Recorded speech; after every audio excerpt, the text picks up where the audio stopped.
KJFD Radio Station. Nagkita na naman kami ng Lodi Cakes ko. Napakasaya ko kasi nag-usap kami hanggang sa nagising ako. Panaginip na pala lahat ng yun at malabong nangyari sa totoong buhay dahil nasa kalangitan na ang aking iniidolong Binibini.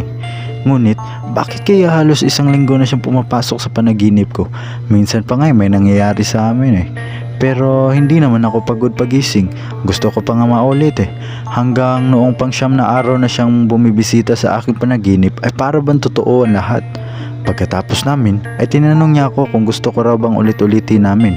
Sabi ko naman, o sige ba, bumulong siya sa akin ng 40 dias ko ngayon at dahil gusto mo, isasama na kita.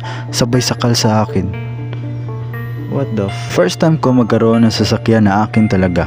Kaya naman ay sinulit ko ito ng gusto. Kapag may napag-usapang okasyon ng barkada o kaklase ay go agad ako kapag invited. Pero may invited naman ako dahil gusto ng mga kaklase kong sumakay sa akin para magpahatid sila. Lalo kapag birthday ay sigurado ang inuman.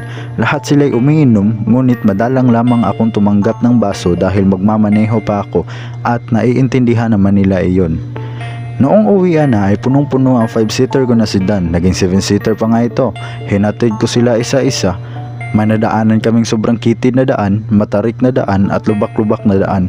Manual pa man din ang sasakyan ko kaya talagang nagamit ang mga hidden skills ko. May mga lugar na first time ko pa lamang napuntahan kaya sinulit ko ang view at pagkabisado ng daan. Hanggang sa isang classmate na lang na babae ang sakay ko at nahatid ko na siya. Noong ako na lang mag-isa sa sasakyan ay sabi ko habang mag-isa, sayang yung huli kong hinatid, crush ko pa naman yun. Sana niyaya ko na lang pumunta sa amin o di kaya gumala kami para mas sulit ang pagiging driver. Tumingin ako sa rear view mirror kung saan siya nakaupo kanina. Ngunit sa aking pagkabigla ay may nakita akong babaeng nakaupo.